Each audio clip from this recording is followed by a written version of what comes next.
All right, let's just jump right into it. I know we've all been there, right? You're scrolling on your phone and you see this absolutely mind-blowing AI agent demo.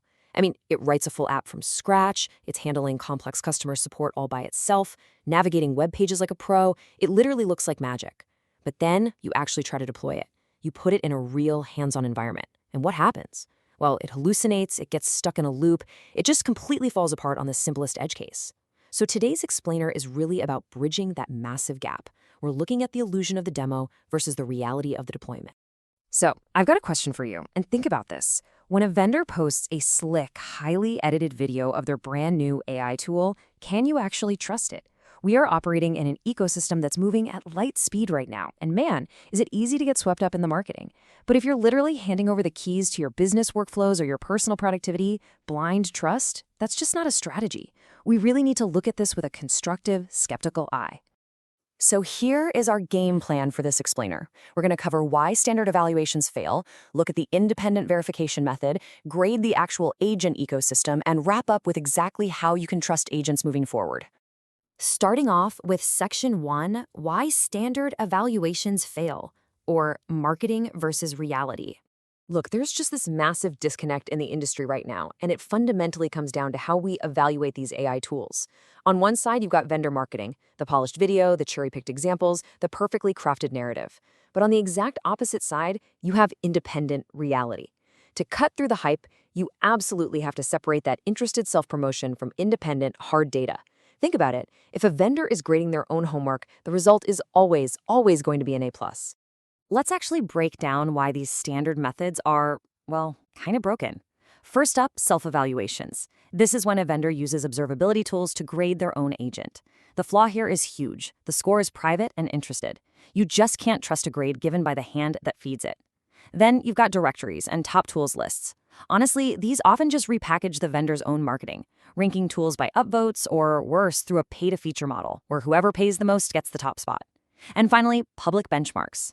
Now, historically, these were great, but right now, they are heavily gamed and contaminated. Vendors are literally optimizing their modules specifically to pass the test, rather than actually improving the shipped product. Which brings us to Section 2, the Independent Verification Method, the Hlido standard. To actually find reality in all this noise, we rely on independent data from Hlido.eu. They operate as an impartial review desk for the AI economy, and crucially, they refuse pay-to-play placements. No sponsored tiers, no buying a better score. Their method is super rigorous. Step 1, test the real shipped product by hand. They verify every single marketing claim against what the agent actually does. Step 2, sign the evidence. Step 3, publish one transparent score. And Step 4, track it over time.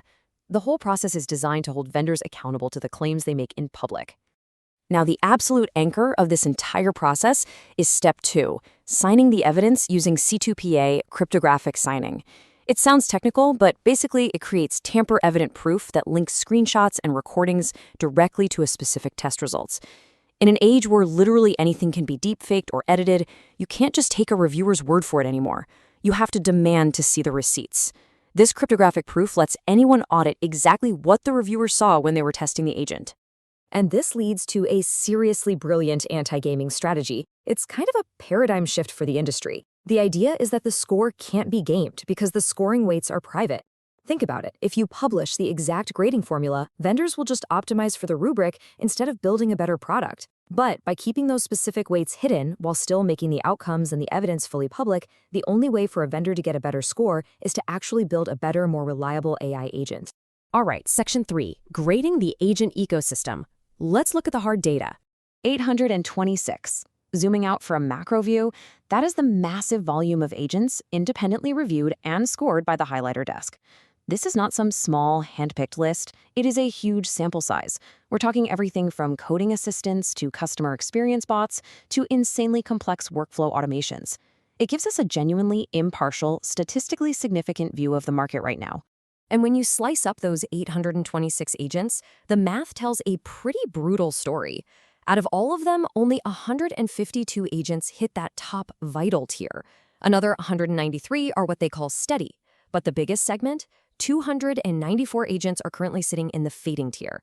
This right here is the mathematical reality behind that demo illusion we talked about. A massive chunk of the products on the market simply do not hold up under real hands-on testing. Let's put some names to these numbers, because the contrast is sharp.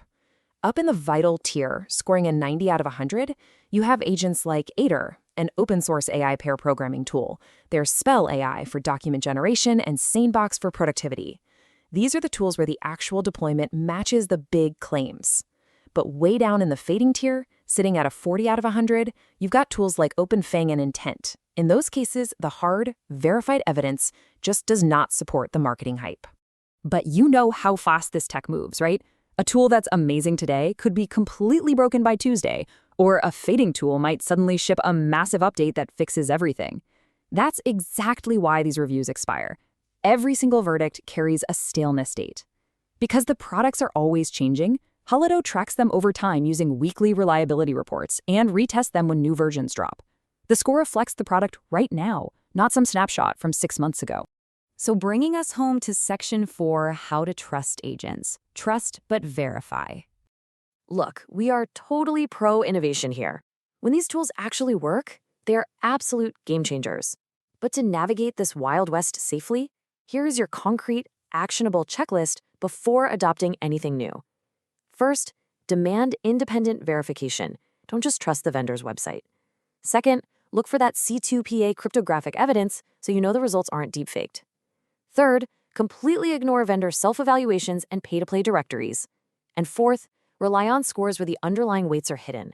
That way you know the vendor actually optimized their product for reality, not just for a test. At the end of the day, it's a choice. The technology is absolutely here, and it's incredibly powerful. But the marketing is often living in a totally different reality. So I want to leave you with this. Before you integrate that next viral tool into your daily workflow, or before you hand it the keys to your company's private data, will you demand the evidence before trusting your next AI agent? Stay curious, stay a little skeptical, and always check the data.